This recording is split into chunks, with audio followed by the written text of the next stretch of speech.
un honneur et un privilège de nous tenir, Seigneur, en ces jours dans ta présence. Père, c'est toi qui nous as parlé en disant, lorsque l'homme entre dans ta présence, il sait que lui n'est rien, que toi tu es tout, Seigneur. Amen. Père bien-aimé, nous avons vu les gens se tenir dans ta présence. Et de cette présence, ils n'en sont jamais plus sortis. Ils ne sont plus jamais revenus. Et nous sommes venus ici, oh Dieu, pour que cette puissance de résurrection puisse influer sur notre vie, Seigneur. Amen. Regarde ce peuple qui est venu pour t'écouter, Seigneur. Dieu bien-aimé, ouvrez leur entendement, Seigneur. De sorte que, Père, ils puissent recevoir une partie que l'homme ne peut pas donner. Amen. Cette partie de toi, Seigneur, qui amène la différence dans l'existence de nous. Alors que ta parole va sortir, Seigneur, où est là de ton esprit et de ta puissance. De sorte que, Père, qu'il puisse apporter la paix, qu'il puisse apporter la consolation, la guérison et la délivrance. Qu'il puisse apporter les bénédictions consacrées à quiconque qui n'a pas de différence. Nous nous disposons à tes mains, de supplier au Dieu, et prendre les restes du programme à tes mains, au nom de Jésus-Christ.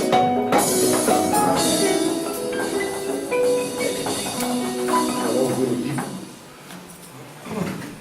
Apocalypse chapitre 1er. Amen. Nous allons lire à partir du verset 1er jusqu'au verset 3. Vous savez ça paraît?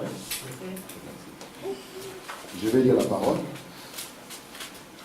Révélation de Jésus-Christ que Dieu lui a donnée pour montrer à ses serviteurs les choses qui doivent arriver bientôt. Et qu'il a fait connaître par l'envoi de son ange à son serviteur Jean, lequel a attesté la parole de Dieu et les témoignages de Jésus-Christ, tout ce qu'il a vu. Heureux celui qui lit et ceux qui entendent les paroles de la prophétie et qui gardent les choses qui sont écrites, car le temps est proche. Amen. Que Dieu ajoute des bénédictions avec sa parole. Vous pouvez vous asseoir.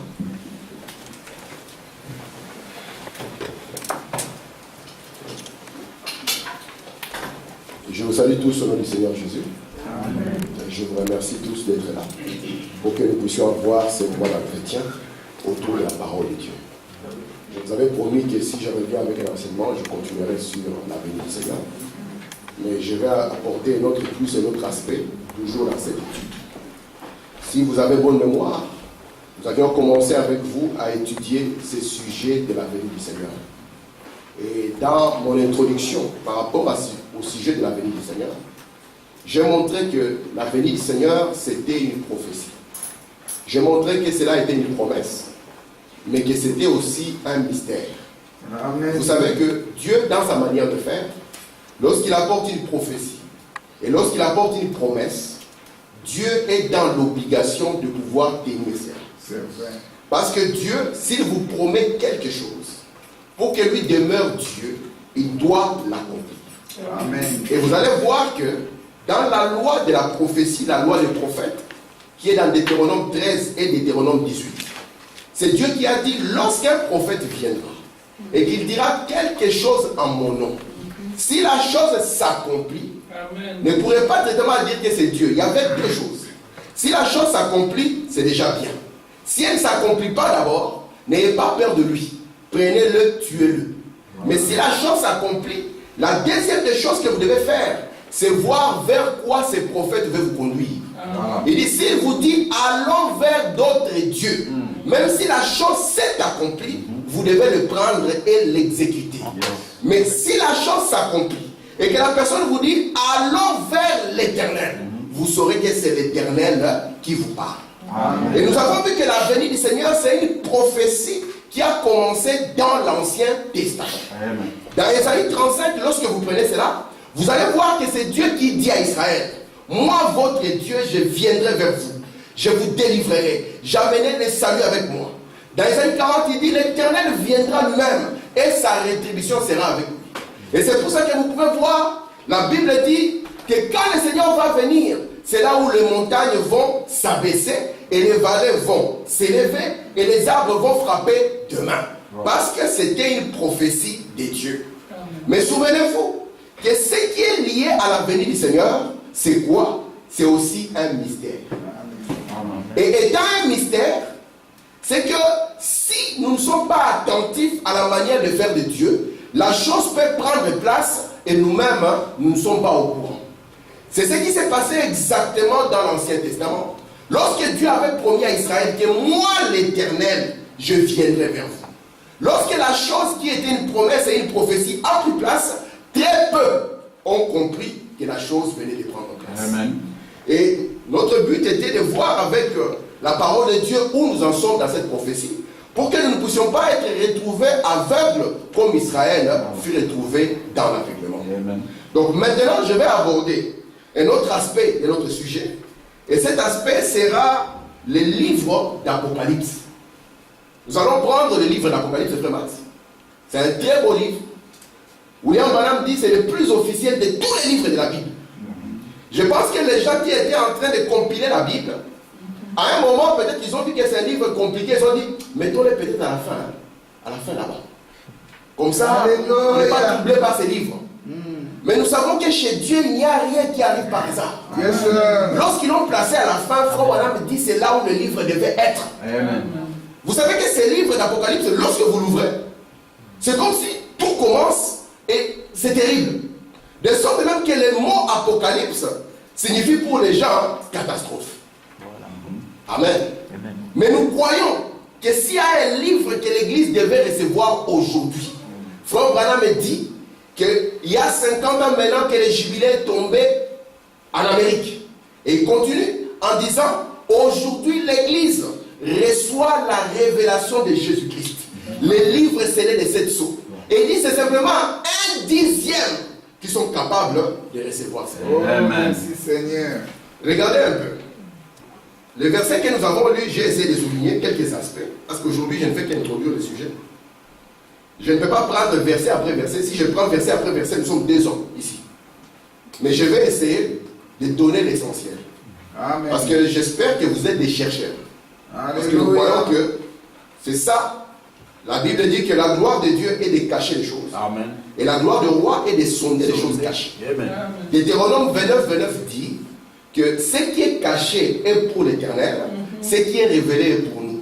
Et William Branham dit, ce qui est caché là, Dieu les révèle à ses enfants. Alléluia. Regardez un peu ce que nous venons de lire. Nous avons lu d'abord le premier verset. J'ai essayé de mettre en valeur certains éléments. Apocalypse 1, verset 1er. Ça commence par révélation de Jésus-Christ. Voilà. Ici, nous croyons qu'il n'y a pas un autre Dieu en dehors de Jésus. Amen. Vraiment, c'est ce que nous croyons aussi. Nous croyons que le Seigneur Jésus-Christ, c'est le seul Dieu. Quoi? Il n'y a pas un Dieu qui va venir les remplacer. Il est irremplaçable. C'est le seul Dieu que nous connaissons. Amen. Parce qu'il n'est pas le Dieu des Congolais, le Dieu des Américains, le Dieu des Belges. Nous adorons le Dieu d'Israël. Le Jéhovah de l'Ancien Testament, le Jésus-Christ dans le Nouveau. Amen. Mais ici, il est écrit révélation de Jésus-Christ. Ça va, c'est compliqué. Que Dieu lui a donné. Comment vous dites que Jésus est Dieu? Voilà. Et il reçoit encore une révélation. Amen. Parce que vous savez, c'est dans ce genre de choses que les gens s'embourbent, même dans ce message. Les gens croient qu'il y a un Père qui est au ciel, même dans ce message. À côté de lui, il y a son fils qui est assis. Et sur la terre, il y a le Saint-Esprit. C'est une fausse prophétie. Alléluia. Nous ne croyons pas que Dieu est en 3 morceaux. Jamais. Ce n'est pas le Dieu d'Israël. Ce n'est pas le Jéhovah de l'Ancien Testament. Mais nous croyons que Dieu, écoute Israël, l'Éternel ton Dieu est unique. Voilà. Amen. Mais là, si on dit que c'est la révélation de Jésus-Christ, que Dieu lui a donné. Il lui a donné cette révélation pourquoi? C'est pour montrer à ses serviteurs les choses qui doivent arriver bientôt. Donc cette révélation que Dieu donne à Jésus est là pour objectif de montrer à ses serviteurs des choses qui vont arriver bientôt. Et qu'il a fait connaître par l'envoi de son ange à Jean, à son serviteur Jean. Nous allons décortiquer tout ceci. Peut-être pas aujourd'hui, mais nous allons le décortiquer. Si j'étais un témoin de Jéhovah que j'ai rencontré Frère Max, j'ai dit, Frère Max, qui est ton Dieu? Il m'a dit, moi c'est le Seigneur Jésus. Je sors ce verset.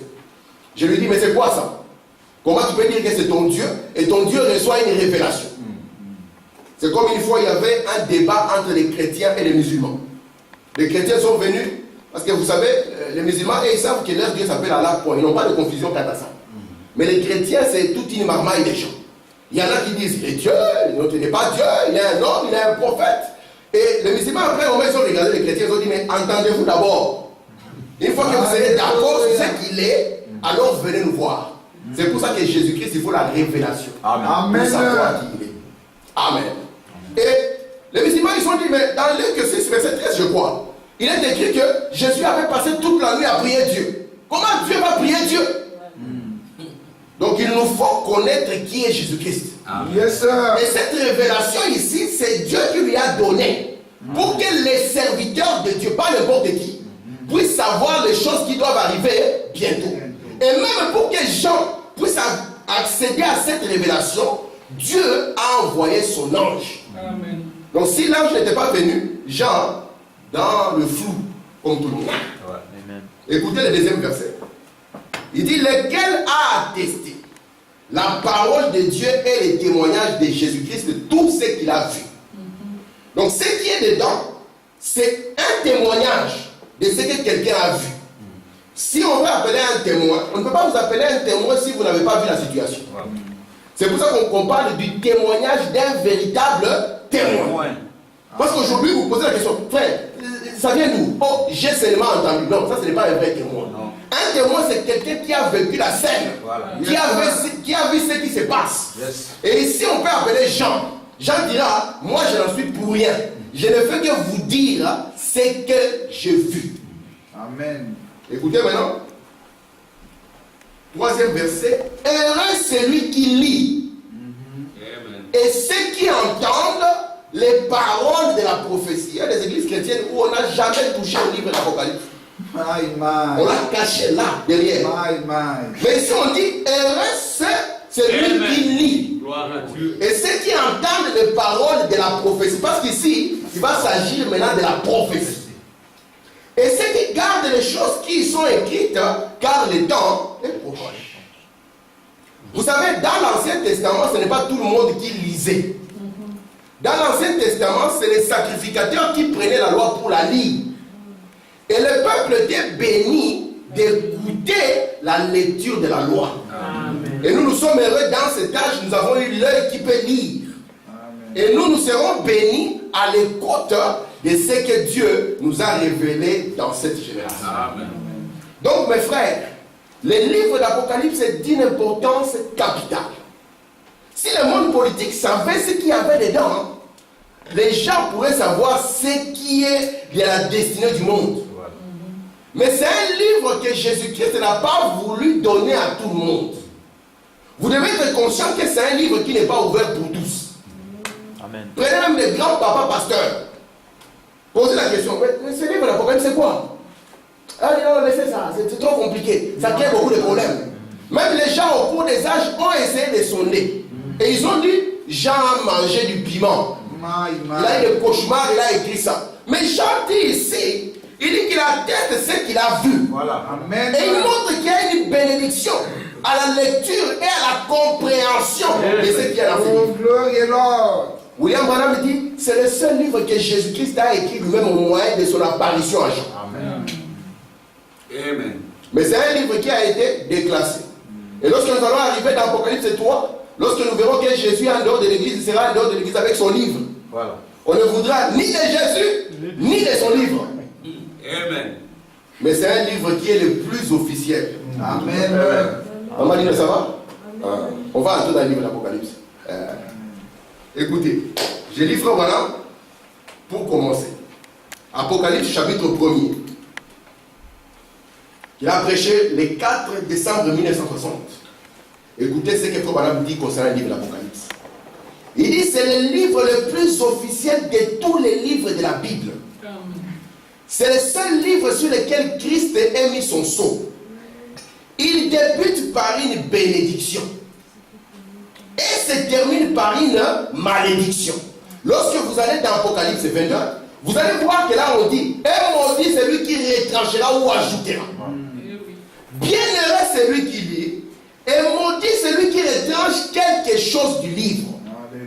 C'est le seul livre que Christ a écrit lui-même dans toute la Bible. Amen.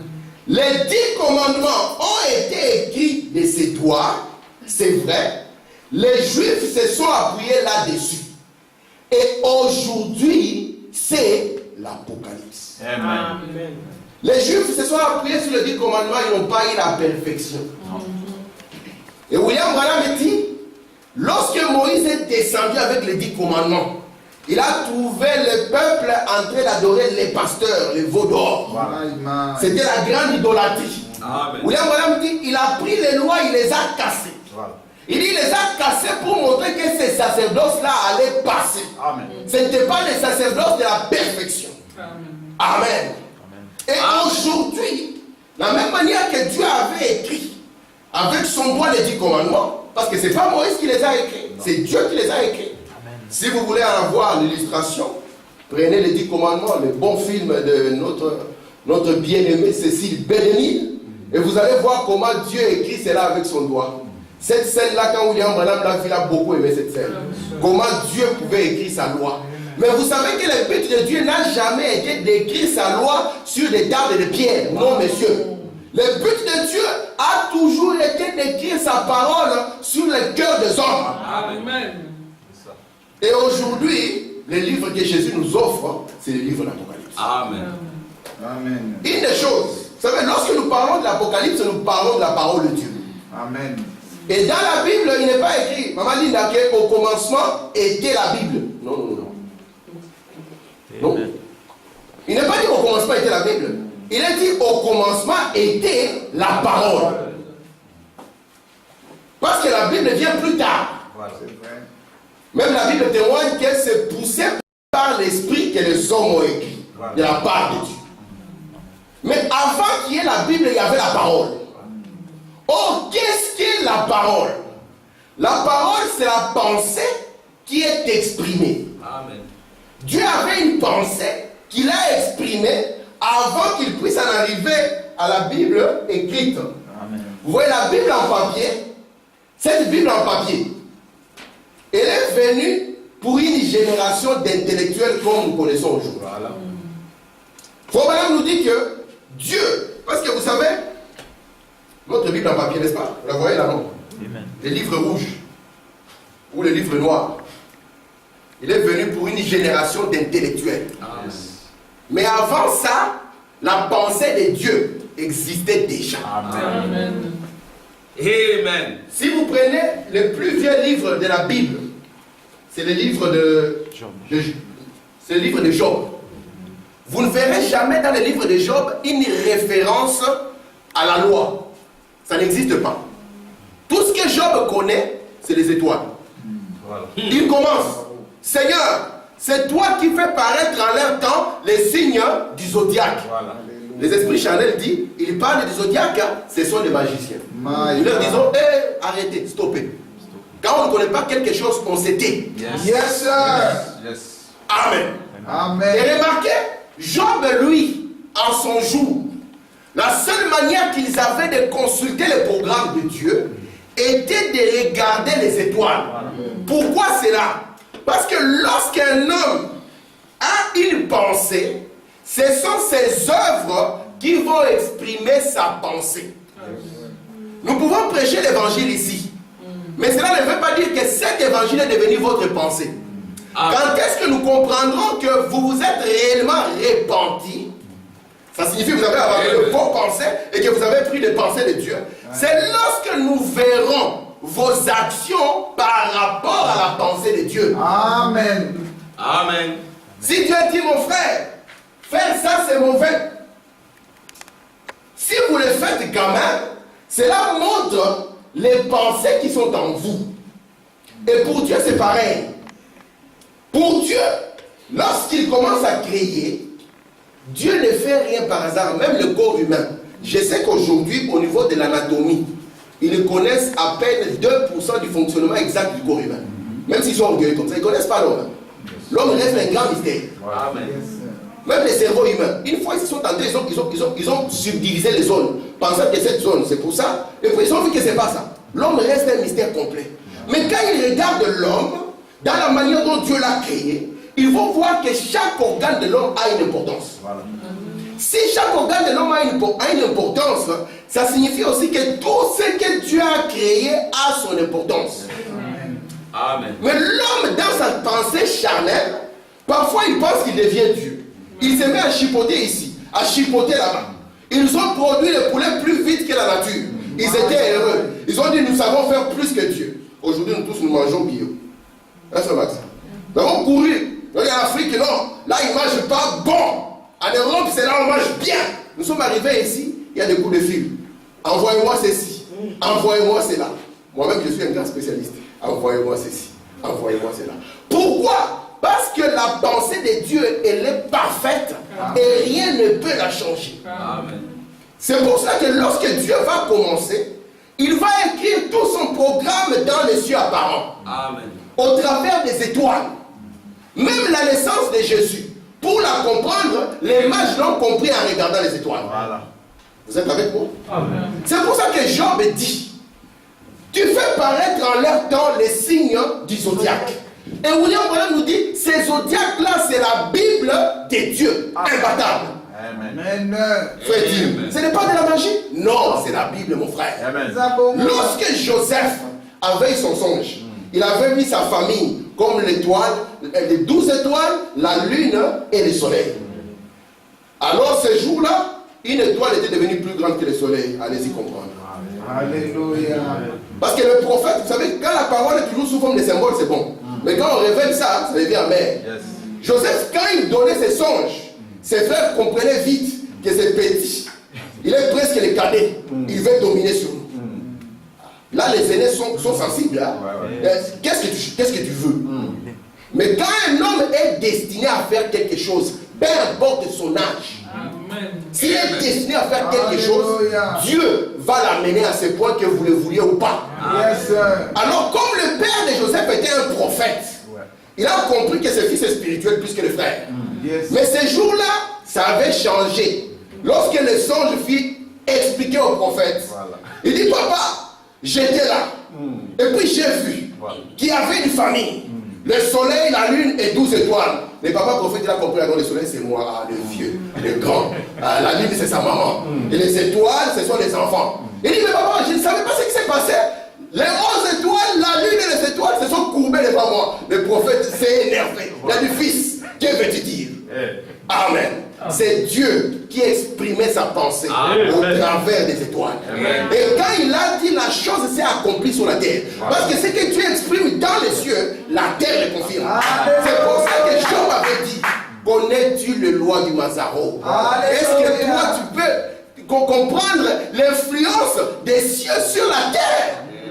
Et même quand Dieu parle à Abraham, il dit à Abraham, regarde les sables de la terre, compte-le. Parce que c'est un voyage qui vous prend des sables de la terre, au bord des eaux des peuples de langue, et qui vous amène dans le firmament.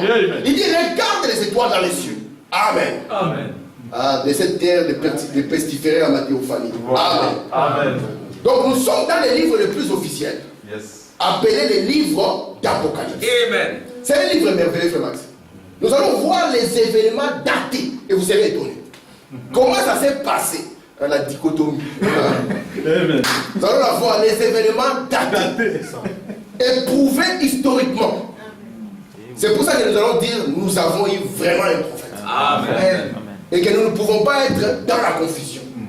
Écoutez William Branham. Amen. Je prends dans l'adoption du 22 mai 1960, au paragraphe 23. Il dit ceci. La troisième a été écrite sur papier, la Bible, pour ce monde très intelligent, très intellectuel, qui allait venir. Maintenant, Dieu a parcouru les âges, et nous en sommes maintenant à celui du lion. Amen. Nous en sommes au moment où la pyramide va être coiffée. Nous en sommes au livre d'Apocalypse, au dernier chapitre. Alléluia. La science déclare que nous sommes à 3 minutes de minuit. Nous en sommes, pensez-y. Maman, ça va? Amen. Ah, c'est très bien. C'est là. Dans les zodiacs, si tu regardes les signes, 12 signes, tu verras que le premier, c'est la Vierge. Et la Vierge indiquait comment Jésus-Christ est né par la Vierge. Les gens qui ne sont pas spirituels ne peuvent pas le voir. Et ils vont voir parce que le diable n'est pas un créateur. Le diable ne peut rien créer. Le travail du diable, c'est juste pervertir la création de Dieu. C'est pour ça qu'il va prendre quelque chose, l'amener dans un mauvais sens. Et Branham nous a dit, lorsque nous prêchons le zodiaque, nous ne l'amenons pas comme une doctrine ici. Non, nous l'amenons juste comme un support. Alléluia.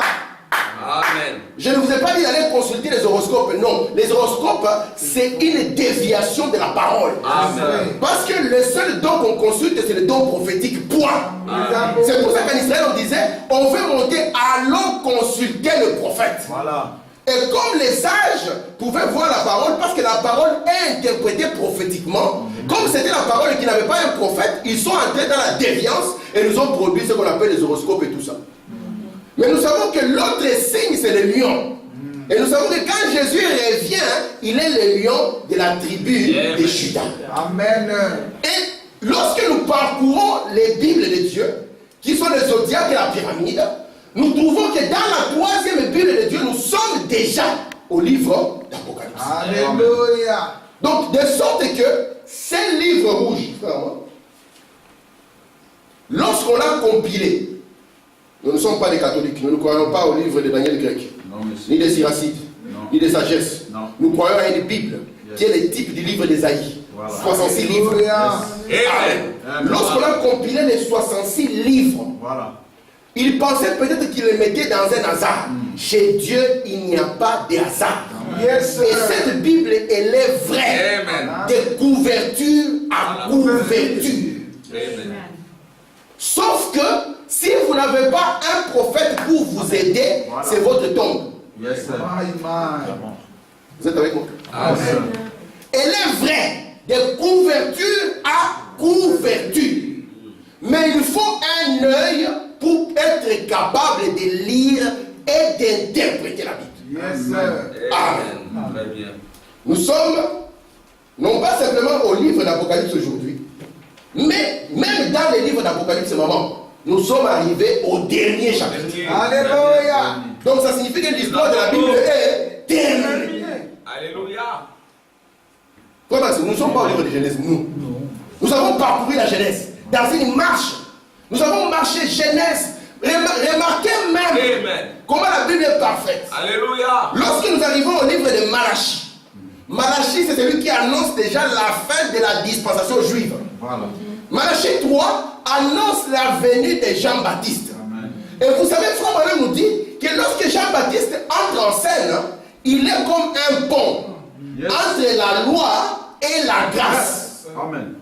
Et le livre de Malachie, quand vous regardez la Bible, il est au bon endroit. Parfait. Yes, sir. Amen. Maman, la Bible est imbattable. Yes, sir. Personne ne peut. Les gens ont essayé de manipuler ces livres au cours des âges, ils n'ont pas réussi. Ils ont dit, nous allons faire une traduction du français nouveau pour changer les termes. Mais la Bible est imbattable. Pourquoi? Parce que la Bible, c'est la pensée de Dieu. Voilà. Peu importe le mot que vous mettez, c'est la pensée de Dieu. Voilà. C'est pour ça que dans Louis II, ils ont voulu trafiquer. Ils ont dit, nous allons mettre diaconesse. Parce que la pensée de Dieu ne peut pas se contredire. Dieu ne peut pas se contredire. Non, mais... Ils ont dit diaconesse. Et les gens, avec un esprit charnel, ils ont dit, nous allons voter dans l'église des mamans diaconesses. Pourquoi? Parce que c'est écrit dans la Bible. C'est pour cela que je vous dis, mes frères, vous n'avez pas l'interprète de la Bible. C'est votre tombe. Yes. Le même Dieu qui a dit, je ne permets pas à la femme d'enseigner, ni de prendre l'autorité. Frère Branham dit, la seule manière pour une femme de prendre l'autorité, c'est prêcher. Alléluia. Amen. Amen. Et le même Dieu qui vous dit que je ne permets pas à ce qu'elle puisse avoir un office, va vous dire le lendemain, écoutez, mettez une diaconesse. C'est pour ça que quand vous prenez par exemple la traduction des Darby, vous n'allez jamais trouver le mot diaconesse. Là vous dites c'était une servante. Amen. Amen. Amen. Gloire à Dieu. Continuons un peu. Vous êtes avec moi? Amen. Je prends Apocalypse chapitre 1er. Au paragraphe 99 et le paragraphe 100. Écoutez ce que le prophète dit. Le livre d'Apocalypse contient plus de symboles que tous les autres livres de la Bible.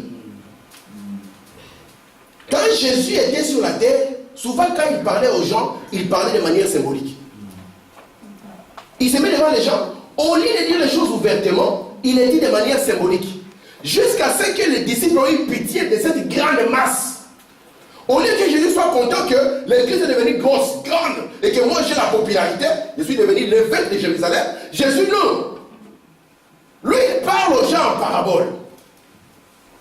Et les disciples, ils disent, Seigneur, regarde quand même pour que l'église reste grande, et que les dîmes, et que tu ne puisses plus travailler, que tu puisses rester à la maison, et que l'église puisse te payer, te prendre en charge, frère Max. Alléluia. Comme ça là, au lieu de te réveiller à 5 heures, tu te réveilles même à 8 heures, à 10 heures, tu pries un peu, tu prends ta Bible et tu lis. Et Seigneur, tu sais que chaque fin du mois, la dîme de frère Edouard ne manquera pas. Amen. Mais toi, au lieu d'ouvrir la parole ouvertement, tu leur parles en parabole. Jésus leur dit, il y a un but à cela. Amen. Parce que les choses que j'ai, Amen. c'est des choses qu'on ne peut pas donner à n'importe qui. Voilà. On ne prend pas le perle pour le donner au pourceau. Il dit, je l'ai fait sciemment. Pourquoi? Pour qu'il ait des yeux et qu'il ne voie pas. Pour qu'il ait des oreilles et qu'il n'entende pas. Amen. Yes, sir. Pourquoi? Parce que s'ils voient et qu'ils entendent, automatiquement ils vont se répartir. Et s'ils se répartent, alors je serai obligé de les sauver. Pour que Alléluia. cela n'arrive pas. Oh, Jésus, je pensais que tu étais gentil. Que tu étais venu mourir pour tout le monde. Pour que tout le monde puisse être sauvé. Maintenant tu as le salut. Tu fermes la porte. Le salut n'est pas pour tout le monde. Yes, sir. Alléluia. Jean 17. Je te bénis, Père. De tout ce que tu m'as donné, je n'avais perdu aucun. Mais devait être perdu le fils de la perdition. Amen. Gloire à Dieu. Amen. Parce que cette convocation, nous y venons maintenant par prédestination. Yes, sir. Amen. Alléluia. Regardez. Amen. Continuons à lire. C'est les symboles. C'est un livre rempli de symboles. Amen. Alléluia. Imaginez un peu moi et frère Max, lorsque nous parlons de lunettes, ça signifie les souliers. Vous n'allez jamais comprendre. Frère Max avec ses lunettes aux pieds. Tout le monde va dire, mais c'est quoi ça? On va même corriger. On a dit non, les lunettes aux yeux. Et la personne qui pense qu'il corrige pense qu'elle a trouvé. La confusion. Voilà.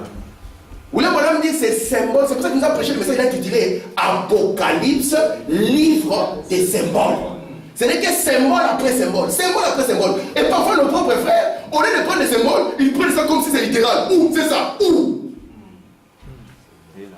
Frère, il est écrit là-bas que nous allons manger du fruit de l'arbre. Il dit, si vous mangez le fruit de l'arbre, croyez aussi que dans Genèse, elle va manger le fruit de l'arbre.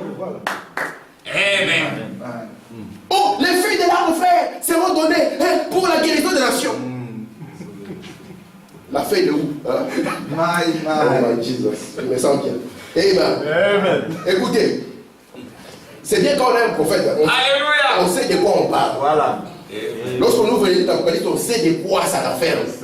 Ça ne dira pas, on ne dira pas que Jean était embrouillé, on dira que Jean a donné des choses très précieuses. Et nous allons le voir. Écoutez ce qu'il dit ici. Il en contient davantage parce que c'est un livre des prophéties. Amen. C'est un livre prophétique. Aussi doit-il être compris par un groupe prophétique. Voilà. Du temps du message, quand le message, on a commencé à le prêcher. Alléluia. Nous avons dit, Dieu a envoyé un prophète. Les gens au pays, ils ont dit, impossible. Le dernier prophète, c'est Jean. Nous avons dit, il n'y a pas de souci. Aussi longtemps que c'est la Bible, vous allez accepter. Nous avons pris les livres des Actes, chapitre 13. Nous avons montré qu'au-delà des gens, il y avait des prophètes. Aujourd'hui, tout le monde est devenu prophète. Prophète, c'est ici. Prophétesse là-bas. Mais un prophète, c'est quelqu'un qui vient avec un message. Voilà. Vous ne pouvez pas être un prophète alors que vous n'avez pas de message. Quel est votre message? Moïse, quand il est descendu, l'Éternel l'a envoyé avec les 10 commandements. Vous, quel est votre message? Amen. Alléluia. Pour qu'on vous appelle prophète, vous devez avoir un message. Et vous remarquez maintenant, ce livre, c'est une prophétie. Et c'est un livre, aussi doit-il être compris par un groupe prophétique. Yes, sir. Ce livre ne s'adresse pas à tous, non. Pratiquement personne ne peut le comprendre. Moi, Tim, je ne peux pas le comprendre. Frère Max, tu ne peux pas le comprendre. Frère Edouard, tu ne peux pas. Écoutez maintenant, il continue, il dit, ce livre a été écrit pour une certaine catégorie de gens. Alléluia. Dans le Deutéronome, il est écrit, les choses cachées appartiennent au Seigneur. Voilà. C'est vrai. Et il révèle à nous. À une époque, on disait, ah frère, tu veux parler de ton œuvre? Non, non, les choses cachées sont pour Dieu. Les choses révélées sont pour nous. Voilà, me dit ici, écoutez bien. Il révèle à nous, ses enfants, ces choses cachées. Amen. C'est pour ça que Jésus a levé le main, il a dit, je te bénis, Père, de ce que tu as caché ces choses aux sages et aux intelligents. Ce n'est pas qu'il a révélé aux petits bébés des frères urbains. Ce n'est pas ces gens des enfants-là il s'agit. Non, monsieur. Parce que lui, il est encore en train d'apprendre à manger la semoule. Voilà. Mais lorsqu'il dit, je te bénis, Père, de ce que tu as caché ces choses aux sages et aux intelligents pour les révéler aux enfants. Écoutez le paragraphe 100. Les esprits charnels ne peuvent pas comprendre ces choses glorieuses de l'Écriture parce qu'elles sont folies pour eux. Mais ceux qui aiment la parole de Dieu, virgule l'église, c'est l'église épouse, hein? Ce n'est pas l'église bâtiment. Écoutez, ceux qui aiment la parole de Dieu, l'église, c'est pour eux que ce livre a été écrit. Amen. Amen. Donc si vous n'êtes pas de groupe particulier spécial dans ce livre perdu,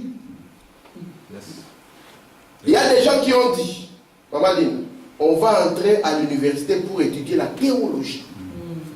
Et lorsque, parce que moi je viens de la grande maison, la maison mère. Dans la maison mère, vous faites d'abord 3 années de philosophie. Donc on vous apprend à philosopher, à parler comme Platon, parce qu'on croit que là quand même après vous allez avoir un bagage. Après vous faites quelques années de théologie. Et si vous êtes jésuite, vous allez apprendre des choses, comment faire des coups d'état, comment faire des histoires, plein de choses. Et puis quand vous sortez de là, vous pensez que vous connaissez Dieu.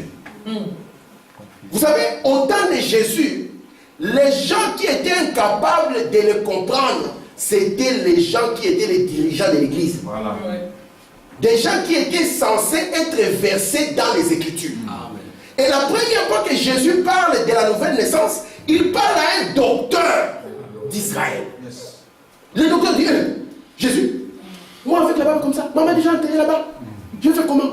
Je vais là-bas déterrer maman, entrer dans son ventre, et puis naître. Qu'est-ce que tu vas te dire? Jésus lui a dit, mais c'est toi le docteur, qu'est-ce que tu enseignes? Alléluia. Il a enseigné aux gens, venez à l'église, jeûnez, payez la dîme. Vous savez, lorsque tu sais que tu as des problèmes d'argent, bon, l'argent d'abord à l'église, beaucoup d'argent, et puis Dieu va te bénir. William Branham dit, Apocalypse, c'est le livre des symboles. Je crois que c'est le paragraphe 62, si j'ai bonne mémoire. Il dit, tout ce qui leur a été appris, c'est soyez un bon voisin, joignez-vous à l'église. Mais le mystère de Dieu, flou. Amen. Vous voyez, ce livre n'est pas pour tous. Et on m'a dit, pas pour tous. Tu te dis, ah frère Tim, tu commences avec beaucoup de bruit, comment tu vas continuer? Ça risquerait de devenir... Parce que ça sera symbole après symbole. Mais nous n'avons pas peur. Nous sommes sûrs. Amen. Amen. Regardez un peu. Je vous prends encore une vingtaine de minutes et puis nous allons finir. Parce que c'est juste l'introduction. Je vais lire dans Apocalypse, le livre des symboles, paragraphe 16. Là, madame dit ceci. Les livres d'Apocalypse étaient les sceaux du dernier témoignage de Jésus. Nous partirons du premier chapitre. Il fut donné. Je pense que nous pourrions commencer par quelques-uns des autres symboles. Maintenant, le livre entier est écrit en symbole. Il n'y a rien de plus difficile avec la parole que lorsque vous placez quelque chose et dites, c'est un symbole. Et Dieu a un moyen de faire cela et une raison pour le faire. Dieu ne fait rien sans raison. Et quelqu'un, voilà, aurait-il, c'est une classe d'enseignement maintenant, quelqu'un aurait-il une idée sur la raison pour laquelle il a fait cela? voici. Il pouvait ainsi le cacher aux yeux des sages et des intelligents et le révéler aux bébés qui voudraient apprendre. N'est-il pas aimable de faire ainsi? La capacité d'apprendre n'est pas donnée à tout le monde. La capacité de se répartir n'est pas donnée à tout le monde non plus. Amen. Lorsque les gens venaient à Jésus, les gens qui venaient de l'église là-bas, ils savaient que Jésus ne pouvait leur rien apprendre. Est-ce que vous avez déjà lu l'histoire qui se passe dans Jean chapitre 9? C'est très rigolo. C'est un aveugle que Jésus avait guéri. Lorsque l'aveugle est guéri, on constate que l'aveugle est guéri. On appelle les parents de l'aveugle pour qu'ils puissent attester si l'enfant était vraiment aveugle. Vous savez, le clergé a beaucoup de pouvoir, il fait peur aux croyants. Ça n'a pas commencé aujourd'hui, ça a commencé il y a longtemps. La pression et la peur. Et puis quand on appelle les parents, on a insoufflé la peur aux parents. Oh, toi! Les parents ont dit, hey, écoutez, il est déjà majeur et vacciné. Appelez-le lui seul. Parce que nous, on n'était pas là. On ne veut pas être impliqué. La première fois que les parents refusent d'entrer dans l'histoire de l'enfant, c'est quand il s'agit de l'histoire des églises. Appelez-le seul, il va parler. Il vient seul, tout tranquille. Il ne voyait pas mes frères, il vient de voir. Vous, avec vos théories, personne ne l'a jamais aidé. Mais il y a un que vous avez dit qu'il prêche les fausses doctrines et que lui l'a aidé. Alléluia.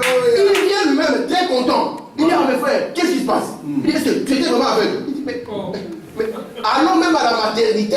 Voilà. On va commencer par là et on va passer partout. Nous avons déménagé. Tout le monde va confirmer que ce n'est pas un semblant. Voilà. Il dit, ah, c'est vrai ça? Qu'est-ce qui s'est passé? Il dit, mais les Jésus là, pour nous prêcher, qu'il prêche de vous, c'est lui qui a prié pour moi. Il dit, c'est vrai?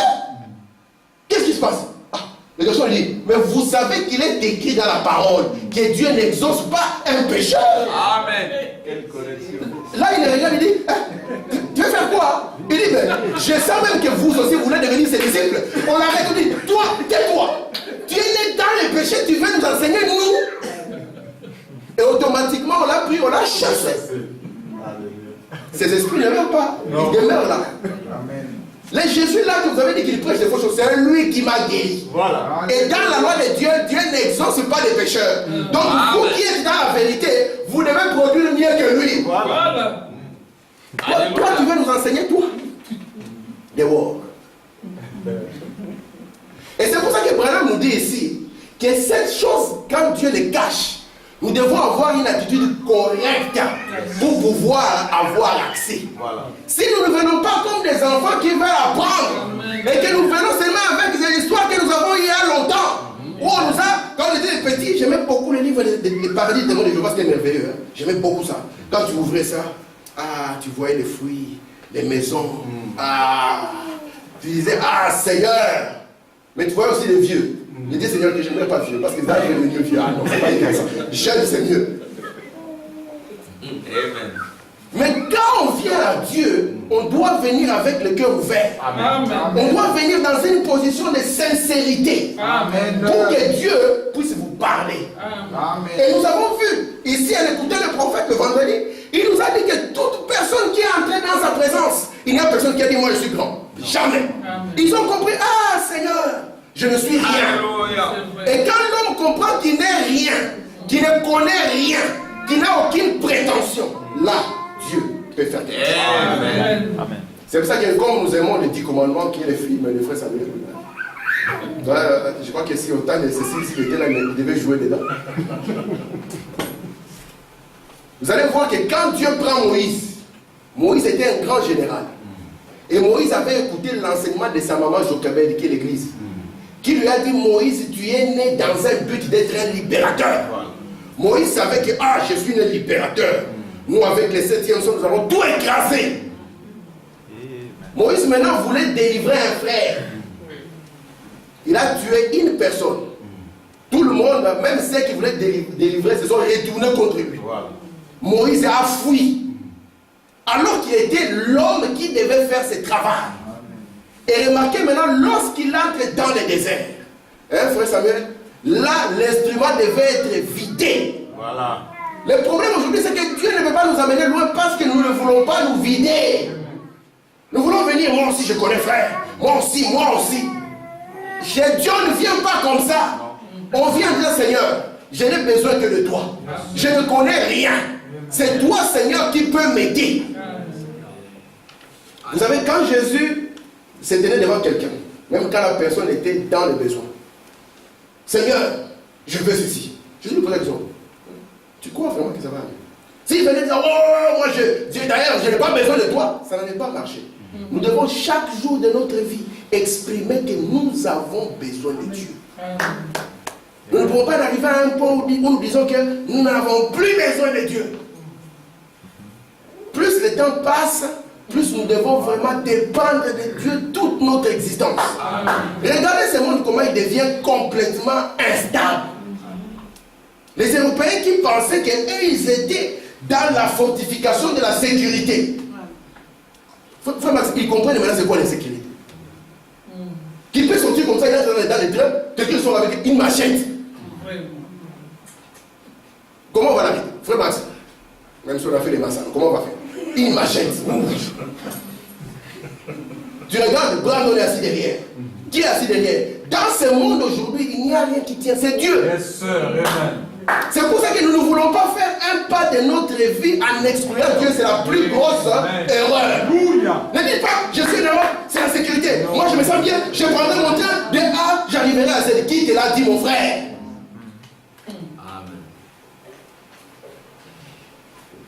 Amen. Écoutez ce qu'il faut madame dire dans les péchés impardonnables. Il dit ceci.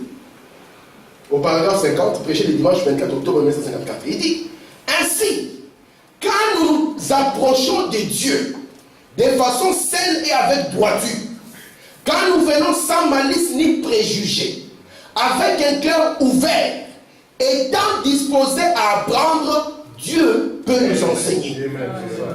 Si nous sommes disposés à apprendre, mais nous devons d'abord mettre de côté les traditions, mettre de côté les idées qui nous ont été inculquées. Eh bien, je sais que maman, vous savez, la maman c'est toujours l'église, hein, vous a appris des choses qui étaient très bonnes, nous le savons, ainsi de suite. Mais parfois, maman comprenait mal les choses. Quand je parle avec ma mère, elle dit, maman, vraiment c'est bien, tu m'as appris beaucoup de choses. Ah, tu m'as donné la soif de Dieu. Mais je dis, maman, ces autres histoires-là sont fausses. On était en train de parler, parce que demain c'est le 15 août. Hein. Chez les catholiques, le 15 août, c'est le jour où Marie, avec son corps physique, est montée au ciel. J'ai dit à maman, hey, vous ne trouvez pas qu'une telle déclaration quand même est terrible? J'ai dit, maman, qui a mis ça? Maman dit, je ne sais pas. J'ai dit, maman, moi je vais t'expliquer. C'est un dogme qui a été institué en 1950. Maman dit, oh non! Je dis, oh, Wikipédia. J'avais mon ordinateur, Wikipédia, Assomption. Maman regarde, où? C'est vrai. Je dis, oui, il y a un pape qui était très fort, il a déclaré, lui, de sa propre force. Il dit, à partir du 15 août, c'est le jour où Marie est montée.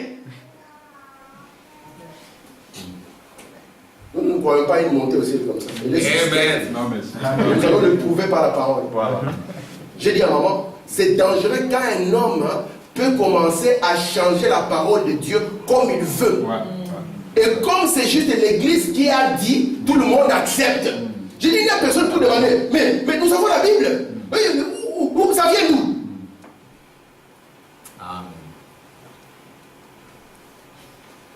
C'est pour ça que lorsque nous venons à Dieu, nous devons abandonner toutes nos traditions. Amen. Oh, chez nous, là-bas, on faisait comme ça. Non, ici, c'est notre chez nous. C'est le vrai chez nous. Amen. Nous, quand l'enfant a 2 mois, on ne peut pas couper les cheveux. On coupe les cheveux. Ah, nous, quand c'est les deuils, on doit marcher pieds nus. Je marche avec des chaussures. Mais c'est vrai. Nous devons abandonner nos traditions. Ça nous a fait beaucoup de tort, ces histoires. Hein? Quand tu as une fille, tu peux la donner un gratos. Il y a frère, comme tu aimes la fille, Dieu te bénisse. Pas que tous les crédits que tu avais pris, tu as dit que c'est sur les dos du garçon que tu vas rembourser ça. Maintenant, une liste incroyable. Amen. Ça fait honte dans le message. Ça fait honte. À Dieu. Ça fait honte. Parce que ces garçons-là vont prendre soin de ta propre fille. Maintenant, toi, tu veux déjà l'endetter alors qu'il n'a pas commencé la vie. C'est pour les parents qui devaient donner quand même un appui. Très bien. Mais maintenant, même nous dans les messages, chaque personne amène son camp. Frère Lévivien pour moi, frère Martinier pour l'autre camp. Discutons maintenant la liste. Ce sont des traditions. Nous ne sommes pas obligés de les faire. Si vous voulez les faire, c'est libre à vous de les faire. Je ne vous condamnerai pas. Si mon enfant veut épouser quelqu'un, demande la liste. Je vais me battre, je vais demander peut-être 2 francs, frère Samuel, 2 francs, frère Max et tout ça. Nous allons donner notre liste pour avoir la fille. Mais nous devons quitter nos traditions. Amen. Mettre de côté les idées qui nous ont été inculquées. Amen. Pour que Dieu puisse avoir le moyen de pouvoir nous parler. Amen. Parce que dans sa parole, il dit, on ne met pas de nouveau vin dans les vieilles outres. Ça va s'éclater. Amen. Gloire à Dieu. Un fois, mais jamais, on pensait que c'est le ciel, on aura vraiment, quand tu passes devant une villa, tu dis, moi, c'est ça la villa que je vais au ciel. Non, ça c'est pas, c'est nous. Ça sont les idées qu'on nous a inculquées.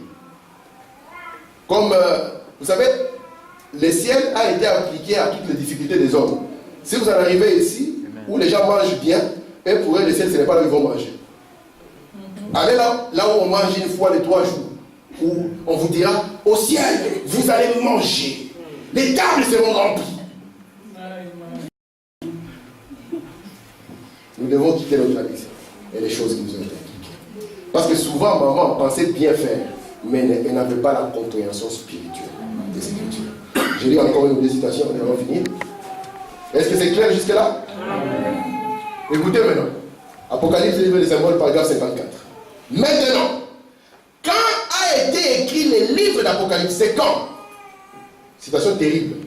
En premier lieu, il fut écrit avant la fondation du monde. Amen.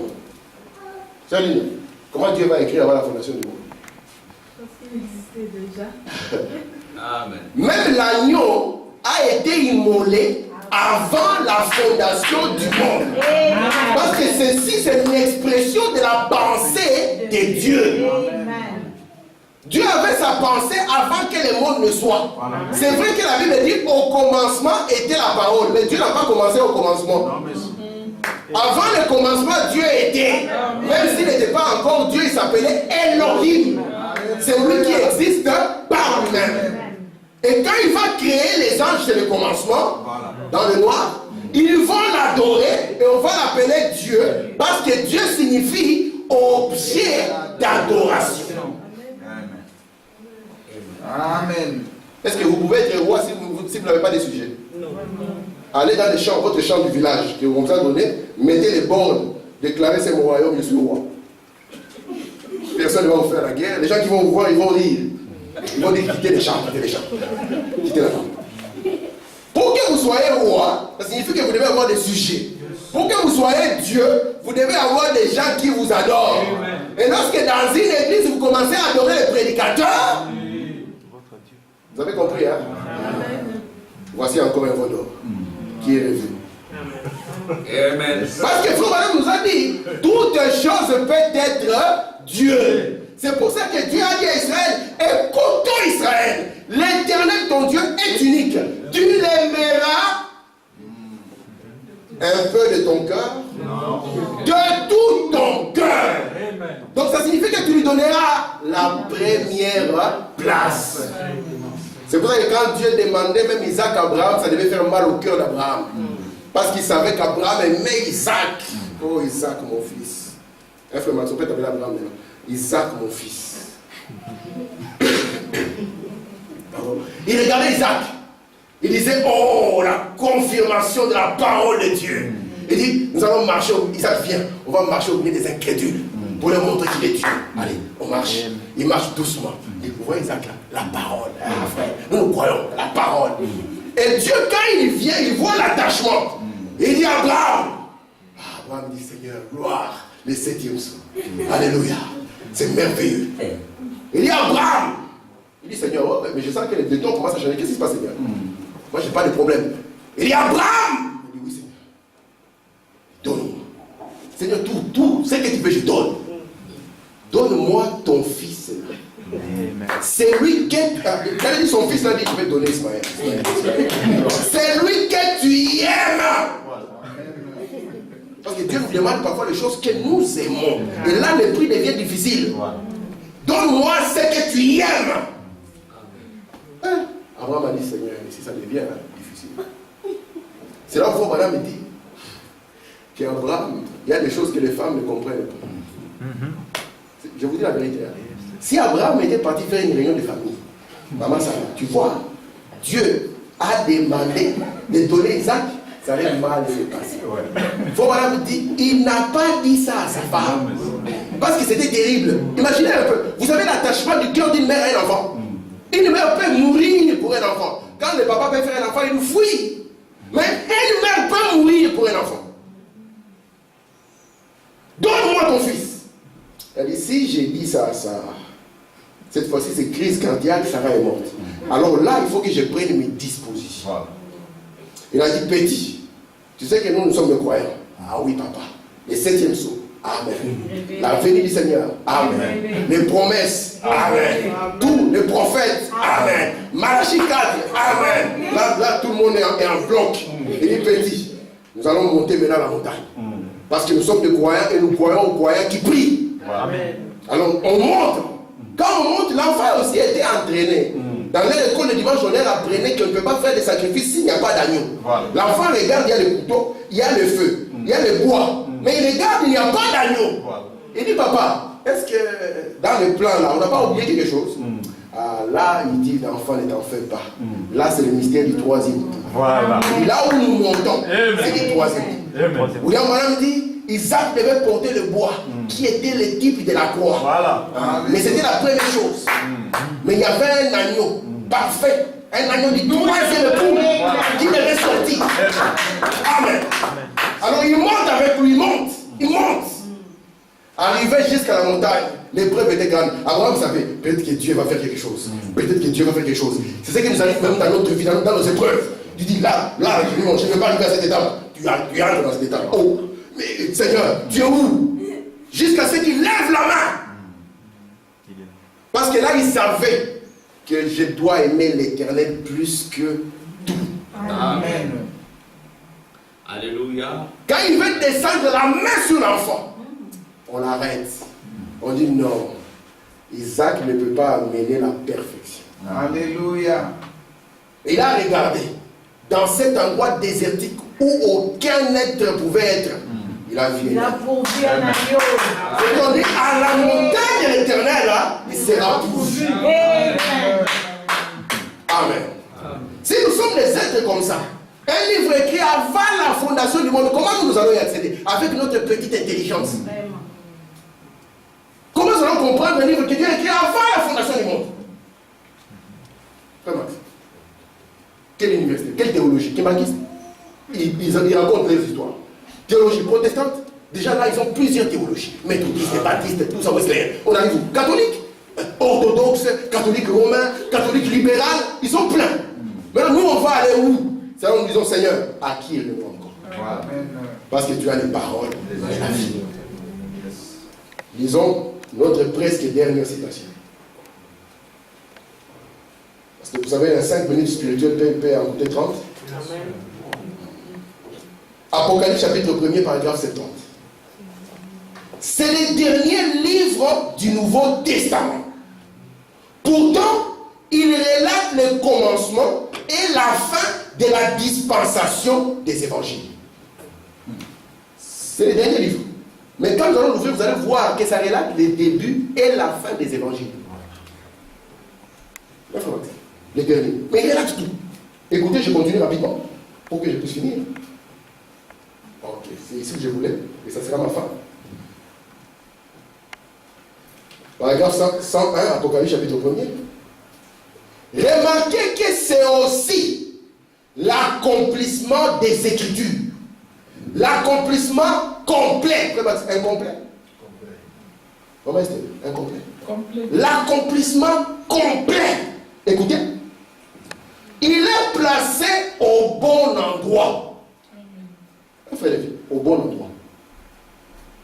À la fin de la Bible, ce n'est pas au début. Écoutez pourquoi. La révélation, quant à sa situation, est placée au début. Donc la révélation dans la manière de faire de Dieu est toujours placée à la fin. Avec une bénédiction pour celui qui lit et qui entend, et une malédiction pour celui qui ajoute ou retranche. C'est le canon complet de l'écriture. Oh, c'est l'absolu. Écoutez, rien ne peut être ajouté. Amen. Et lorsque un homme essaie d'en retrancher ou d'y ajouter quoi que ce soit, Dieu dit qu'il retranchera sa part du livre de vie. Et vous voyez, s'il retranche, Dieu enlèvera sa part du livre de vie. Voilà. C'est pour ça que nous disons le livre d'Apocalypse. Ça ne veut pas dire le livre des catastrophes, ça veut dire les livres de la révélation ou les livres du dévoilement. Et pour montrer que c'est vraiment ces livres, il est placé à la fin. Pourquoi? Parce que la révélation d'une chose vient à la fin. Voilà. Amen.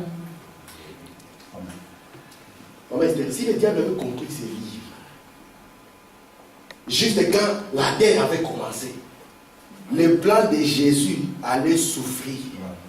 C'est pour ça que Branham nous dit, lorsque Adam avait péché, le livre est tourné dans les mains du Créateur originel et a été scellé de cette sceau, parce que si le diable avait accès, il commettrait des dégâts.